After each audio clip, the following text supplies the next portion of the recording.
Amen. Amen. Can you pull up the declarations, please? Thank you. So we've changed the declarations. It's a new year. That's not what we had for first service. Okay. It's the same words. Okay, it just looks a bit different. Sorry. With old people, you have to be consistent. Hallelujah. Amen. So yes, new year, new revelation, new word. Amen. So what we have done is, as I was waiting on the Lord at the end of the year, I felt the Lord say to me that these are things that we must imbibe. These are things that must be a part of how we think and a part of how we see ourselves. Amen. So when we take the declarations, there's a tendency to rush through it and just say it. Yeah? But the truth is, the words that we speak, the Bible says they have power, right? There's life in them. So when you say these words, when you say them out, you are saying words that have the potential to change your life. Think about when God said, "Let there be light." He was not casual about it. He was like, "Yeah, well, let there be light." He was intentional, he was deliberate because he knew the power that existed in the words that he spoke. And the Bible says that he speaks of those things which are not as though they are. And when he is saying those things, he is saying it because he believes that even though they are not, because he has said it, not that they will be, but that they are. Amen? So this morning, let's rise to our feet. And at the count of 3, we're going to take our declarations, but we're not going to recite words. We're going to speak deliberately these words into our own lives. Amen? 1, 2, 3. Christ has redeemed me from the curse of the law, and the blood of Jesus made atonement for all my sins, past, present, and future. He was pierced for my transgressions. He was crushed for my iniquities. He was punished for my peace. And because of his stripes, I am healed. I am healed in my spirit.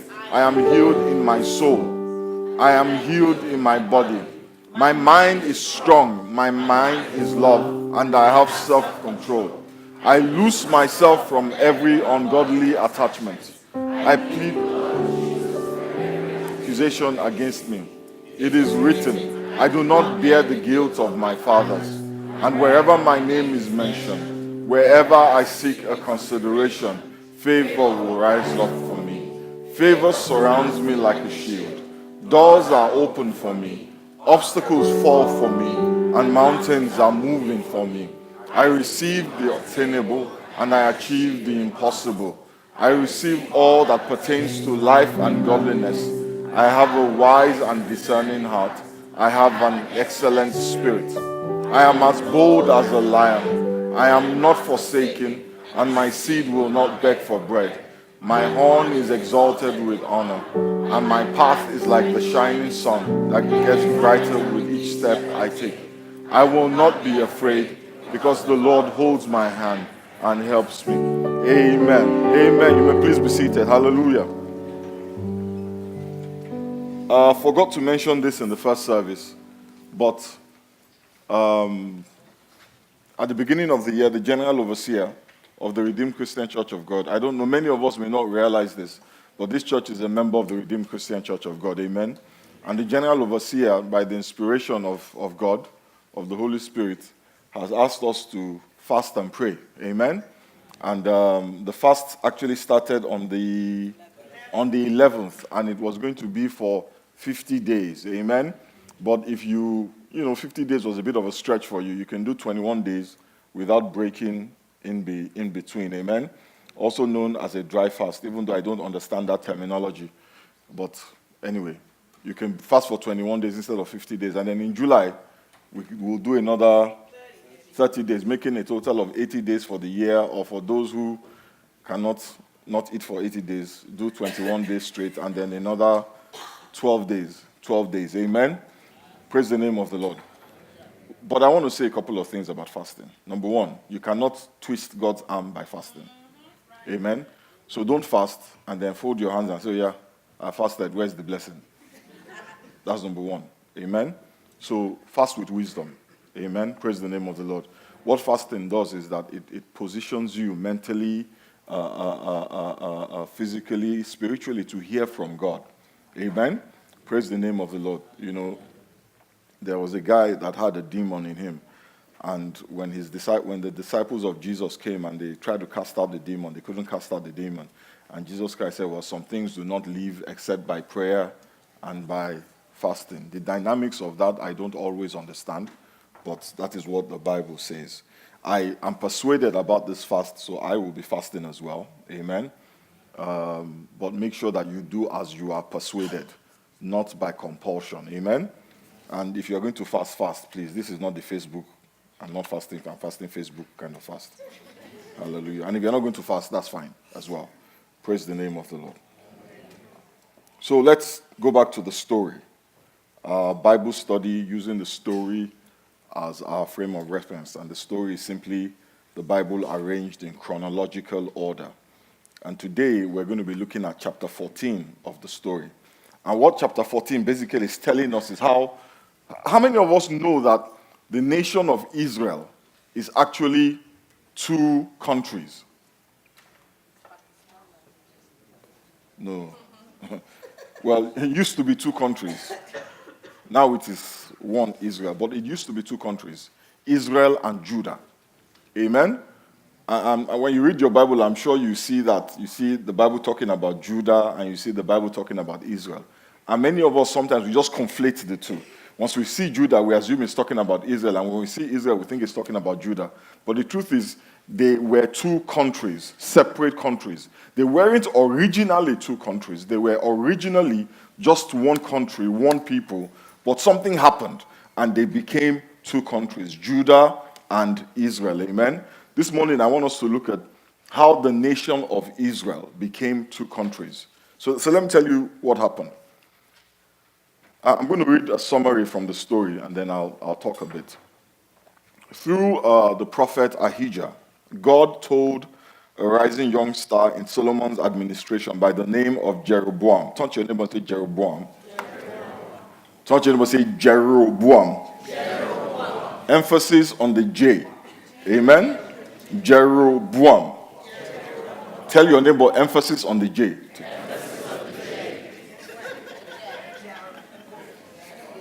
So Ahijah told Jeroboam that he would be the future king. God would give Jeroboam all but one of the tribes of Israel. After possibly making a preemptive bid for the throne, Jeroboam learned to wait on God's timing. Solomon was not ready to relinquish the throne, and he tried to kill Jeroboam to keep him from becoming king. So Jeroboam fled to Egypt and waited there for an opportunity to make his next move. After Solomon died, his own tribe, Judah, automatically accepted his son, Rehoboam. Talk to him and say Rehoboam. Emphasis on the R. Now, do you see why I wanted to make a point? So there is Jeroboam and there is Rehoboam. Talk to your neighbor, there is Jeroboam and there is Rehoboam. And the twain did not mix. You don't have to tell your neighbor that. Hallelujah. But much of the population, especially those from the other tribes, they had grown to resent Solomon's heavy taxation and conscripted labor for his grand project. As representatives from all of Israel gathered to make Rehoboam king, they let their complaints be known. Now, Jeroboam was not the son of Solomon. He was just a really great administrator under the kingdom when Solomon was king. And the prophet comes to him and says, one day you're going to be king. But Solomon had a son called Rehoboam, amen, who was supposed to be the king.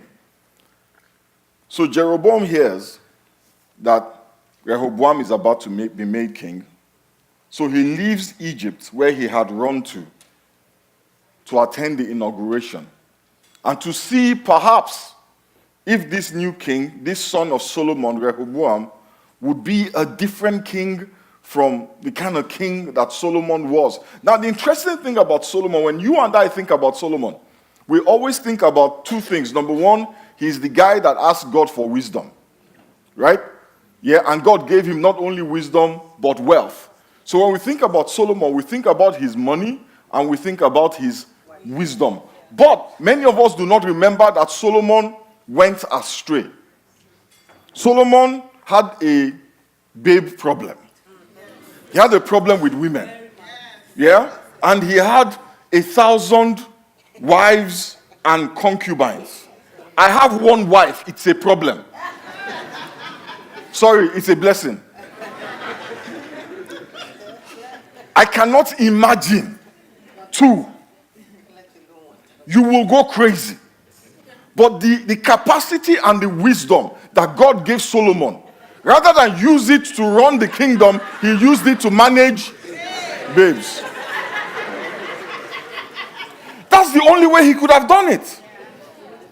No, all the guys here, try and mess around with 3 girls, you'll be mad.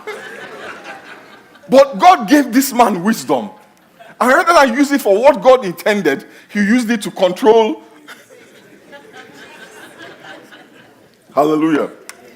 And in the process, these women that he was following were not Christian women, or they were not Jewish women or Hebrew women or godly women. So of course they pulled him away from God. They led him astray. And by the time he died, God had promised to take the kingdom from him. But not in his lifetime. Amen? And this is how Jeroboam got an opening. Amen? But he tried to take the throne and he was forced to flee. Then he hears that they are installing Rehoboam as king. And he goes to the inauguration. He wants to find out what is going on. Amen? Amen. So they challenge Rehoboam and say, what kind of king are you going to be? So do you know what he does? Rehoboam, the son of Solomon, he goes and seeks counsel. What kind of king should I be? So he goes and he asks the older, the more experienced men in the country, those who had lived for longer than he had, those who had seen the reign of Saul, the reign of David, and the reign of Solomon. Amen? And he went to these guys and they said to him in 1 Kings chapter 12 verse 7, if you will be a servant to these people and serve them and give them a favorable answer, they will always be your servant. They said to him that the way to successful leadership is through service. If you serve the people, you will be a great leader. If you don't serve the people, you will be like the leader we are seeing. Amen? And we see this in people who manipulate their way into leadership, who prey on the fears and weaknesses of others to get into leadership. They make terrible leaders. They say things that they ought not to say. They say things that they ought not to say. Amen? But then you have other leaders who started off helping people, serving people, as community organizers, for example. And we see the difference in their leadership. But Rehoboam rejected the advice of the elders. He said, what are you going to tell me? What do you know? You are old. You know, and that is, that is the arrogance of youth. Young people think they know everything about everything. In reality, they know nothing about everything. Google does not tell you much. It tells you a lot, but it doesn't tell you a lot. There is a reason why when we're 50, God does not take us out. It is because there is a lot you have to learn from those who have gone before you. I was saying to somebody recently, there is nothing that you have gone through that I have not been through. And it is wise that you learn from me so that you don't suffer like I suffered. But young people, they say experience is the best teacher. Experience is not the best teacher. Experience is the most effective teacher. but it can be the most painful teacher. If only we would humble ourselves and learn. Well, Rehoboam didn't humble himself. Instead of listening to the elders, he went to the boys. 1 Kings chapter 12, verse 10. He went to the young men who had grown up with him, and they replied him, "These people have said to you, your father put a heavy yoke on us, but make our yoke lighter. Now tell them, my little finger is thicker than my father's waist. My father laid on you a heavy yoke, I will make it even heavier. My father scourged you with whips, I will scourge you with scorpions." They're young. Listen, the boys. Don't your neighbor say the boys. Don't just say the word, say the boys. The boys will get you into trouble. The boys will get you into trouble. I'm telling you the truth. You have to be careful who you get counsel from. The fact that you roll together does not make them wise. And the fact that you're rolling with them does not make you wise. And it is at this point that the nation of Israel is divided, because Rehoboam chose the advice of the boys over the advice of the elders. Of the 12 tribes of Israel that came out of Egypt, only those living in the towns of Judah stay with Rehoboam. The rest rally behind Jeroboam and they make him their king. So 10 of the tribes follow Jeroboam. Simeon and Judah merge together, become one tribe, and follow Rehoboam. When Solomon died, there were 12 tribes under him. When David died, there were 12 tribes under him. Even Saul left 12 tribes. Amen? Rehoboam, from listening to the boys, ended up with what? No, one tribe. One tribe. It wasn't Simeon and Judah. It was Simeon joining with Judah to become Judah, hence one tribe. So 10 of the 12 are up north, and one is down south. This happened in 930 BC. And for the rest of the Old Testament, 530 years, because of Rehoboam's lack of sense,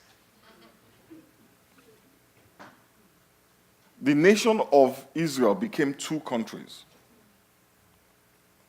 So how is this relevant to us in 2018? Jesus Christ said in Luke chapter 11, verse 17, "A house divided against itself cannot stand." The Bible teaches us that a house can be a family, a church, a business, or a nation. And the truth is that there are so many forces on the outside that are threatening the prosperity and successes of our families and businesses and churches. But those external forces can be overcome when we are united. There is a power in unity. There is a strength in unity. But even more importantly, there is an anointing in unity. The Bible says that when we are united, it is like the dew that falls on Mount Hermon. It is like the anointing oil that flows down the head of Aaron, even down to his beard.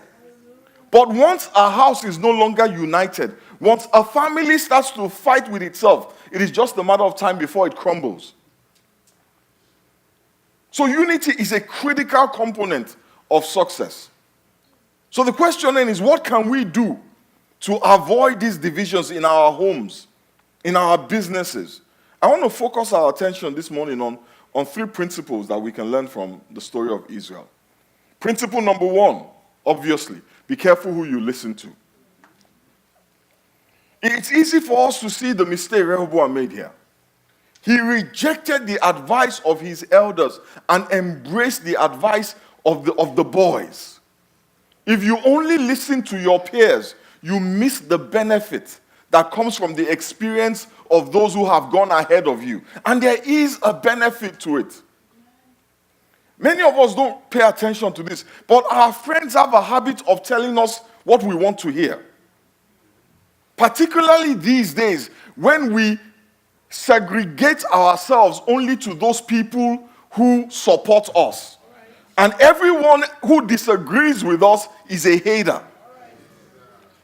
Support, blind support, is the basis of how we choose those around us. We expect our spouses to support everything that we do, even if it is wrong. You can be telling lies. Woe betide the person that calls you a liar. And if that person is your spouse, you tell him, no. You have to support me first. Why? Somebody has to be able to tell you the truth. Our friends want to please us. They don't want to drive a wedge in the relationship, particularly if it's a relationship that they benefit from.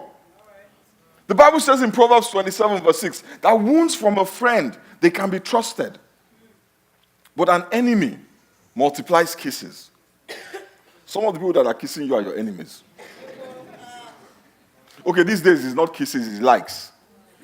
Yes. Followings. Put a picture of yourself on Instagram naked, they like it. Put a picture of yourself on Instagram, somebody calls you and said, sister, try. Hater. You need to have friends around you that will tell you the truth. It may feel like a wound, but in the end, it will save you. When you surround yourself with people who are always validating you, who never oppose you, who never call you out, you are on a quick road to destruction. But hey, we choose our friends based on how they agree with us.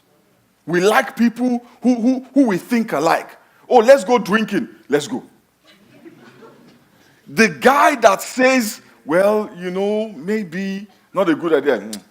This guy is trying to dull the action. And he ceases to be a friend.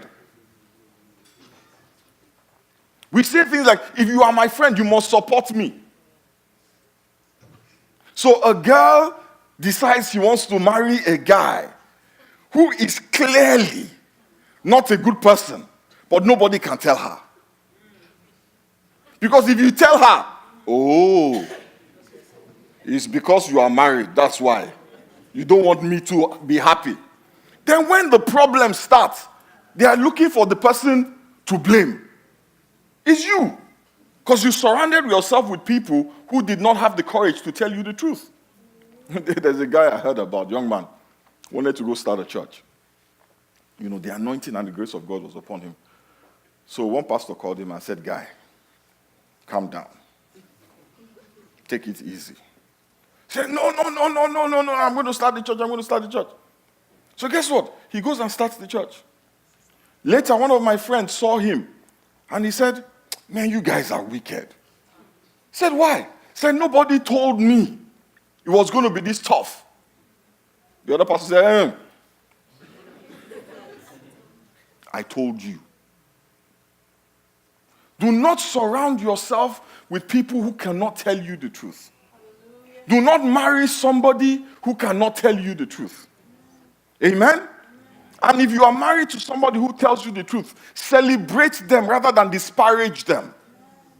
We look for our spouses to validate us, yes, but they must also be able to correct us. If your wife cannot correct you, you will get into trouble.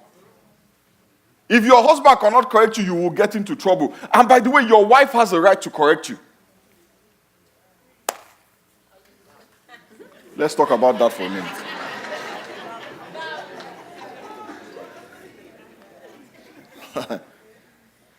There is a reason why when God made Adam, said it is not good for Adam to be alone.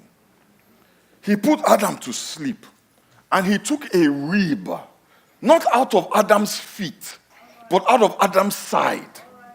Because he wanted Adam to be clear that this is not your vassal. You know what a vassal is? A vassal is your slave, your servant. Your wife is not less than you. Amen. She is your partner. She stands by your side, not behind you. Or under your feet. Amen? You're physically bigger than her. It is not to intimidate her, it is to protect her. It is not so that you can slap her. It is so that if somebody is attacking her, your bigness can protect her. Instead, you use your bigness as a weapon.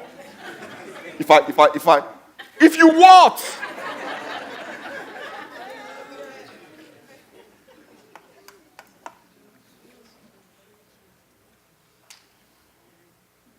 Your wife is not your slave.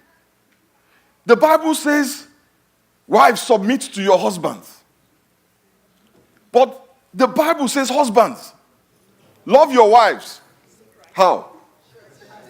As Brad Pitt and Angelina Jolie? As your father and your mother? As the people in your village or community? No. As cosmopolitan? No. As Christ loved the church and gave his life for the church. Don't ask anybody to submit until you have died for the person. Next time your husband asks you, submit, ask him, have you died?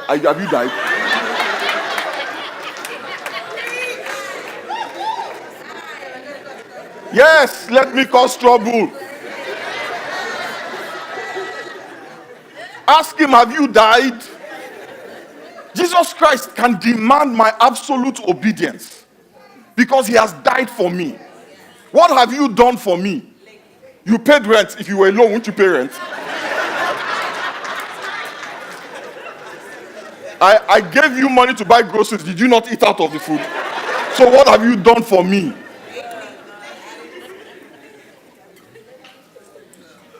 Hallelujah. That mentality that your wife is less is from hell. It's not of God. So any man here that you are puffing up your chest and I'm the king of the castle, you are the king of no castle. Because if you are the king of the castle, that means you have vassals and servants. No, your wife is not your servant, neither is your child your servant. So please stop saying, I want to be the king of my own castle. No. Stop. Amen? Your wife is your partner. Die. Yes. Do you know what it means to die? Jesus Christ went to the cross. He knew what was on the cross. He took humiliation. The cross was not clinical. It wasn't like, oh, I'm going to die for my wife. Okay, somebody comes, puts a bullet in his head. It's over in 20 seconds. No, they hung him on the cross. They stripped him naked. They plucked his beard. They spat at him. They flogged him. They humiliated him. They humiliated him for his bride. Somebody, every day you are crying, somebody spoke to you somehow. Who are you? No, seriously. What have you been through that Jesus did not do times 10 for you and I? Tell if there's a man sitting next to you, tell him to calm down.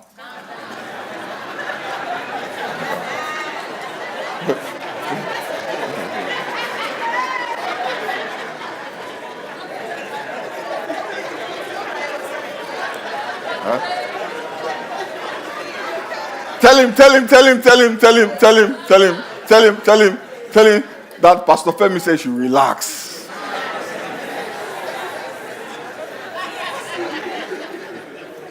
Listen, if your mother raised you up to believe that you are the king of the castle, she made a mistake. She raised you wrong. That's not what the Bible says. It says, when you have died for your wife, because that's what comes first. Jesus Christ died for me while I was still a sinner. I wasn't cooking for him before he died. Amen? I wasn't cleaning the house before he died. He died. And then Paul says, my response to his death is that I present my body as a living sacrifice in response to his death. Poke your neighbor. It's a response.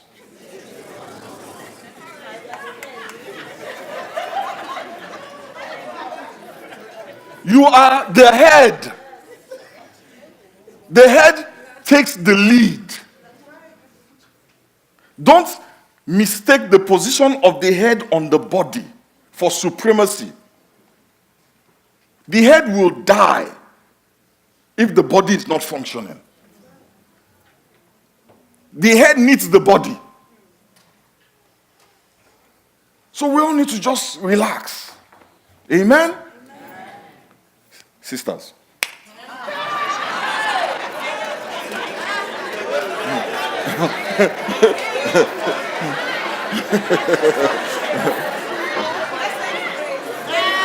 You want to say the grace now? Now they want to say the grace. Your mouth is sharp now.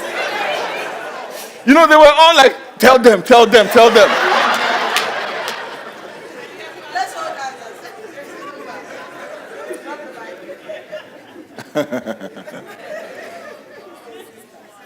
A good friend and a good spouse does not automatically and should not automatically support everything that we do.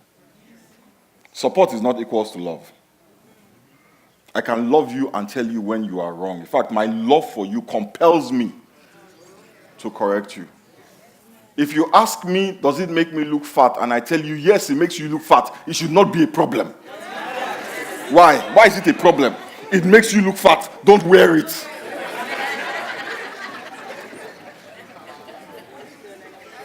Don't wear it. If you don't want me to tell you, don't ask me. And in fact, if you don't ask me, I should still tell you. It's true. How can I be married to a woman and I can't tell her, babe, you need some mint, your breath is funky? Who is going to tell her? Is it when she goes outside that people start avoiding her? And I'm thinking myself, I'm a good husband. And the reason why men don't tell the truth is because they have been bullied and badgered into believing that the only response to anything your wife does is support.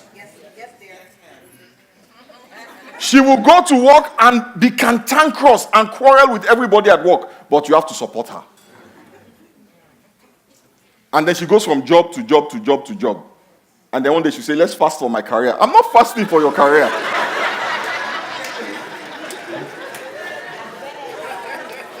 Fast for what? You don't listen. I know my time is up.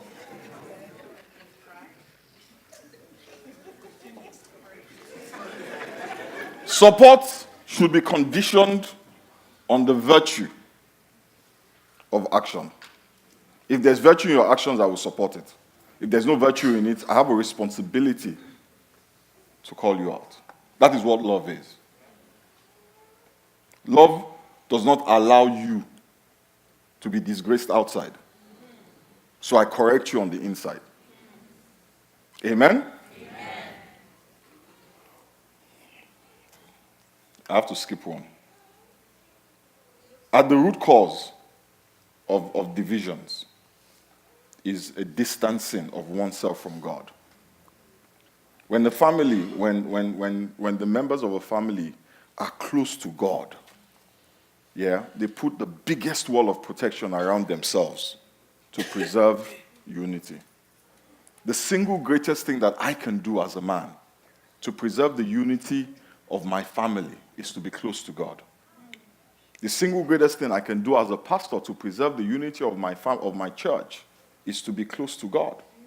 As a father, it is to be close to God. And when I say close to God, it is to walk in humility before God. That lack of humility is at the root of a lot of our issues. Because when God says, this is the way to do something, humility says, if God says it, that is how it is done. Pride says, well, that is God's way. Where I come from, this is how they do it. As if where you come from was not created by God. You see, the Bible says in 1 Kings chapter 11, the Lord became angry with Solomon because his heart had turned away from the Lord, the God of Israel, who had appeared to him twice. Although he had forbidden Solomon to follow other gods, Solomon did not keep the Lord's command. So the Lord said to Solomon, since this is your attitude, and you have not kept my covenant and my decrees which I commanded you, I will most certainly take the kingdom away from you and give it to one of your subordinates. Nevertheless, for the sake of David your father, I will not do it during your lifetime. I will tear it out of the hand of your son.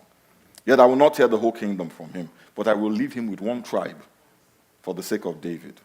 So if it hadn't been for David, that would have been the end. When David died, he left a kingdom, one kingdom, to Solomon. But because Solomon turned his heart away from God, the kingdom was split into two. Jesus Christ says, a house divided against itself cannot stand. The humility. You know, one of the problems with conflict is that we want conflict resolution at the other person's expense.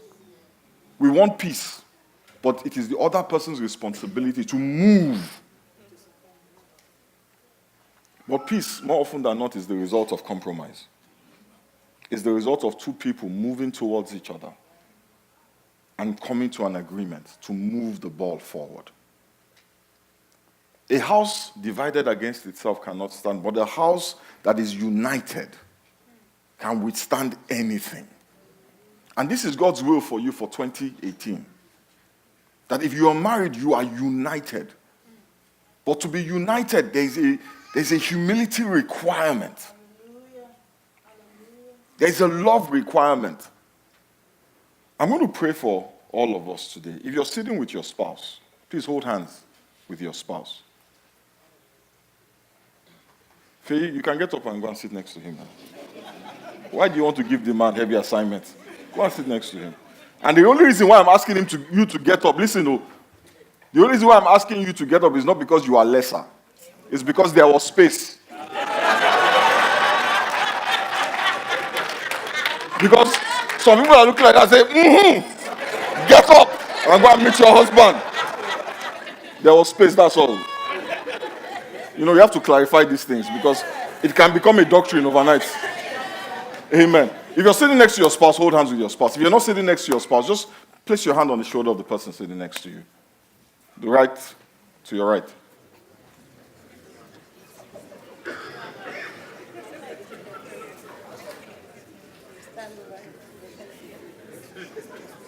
This is not too hard. Is it that some people don't know their right from their left? Sometimes I wonder. This is your right. Amen. Let us pray. Father, we thank you and we bless you. Father, we give you praise. Father, we know that in the place of unity, there's an anointing, there's a grace, there's power. Almighty and ever-living God, we ask that you will help us.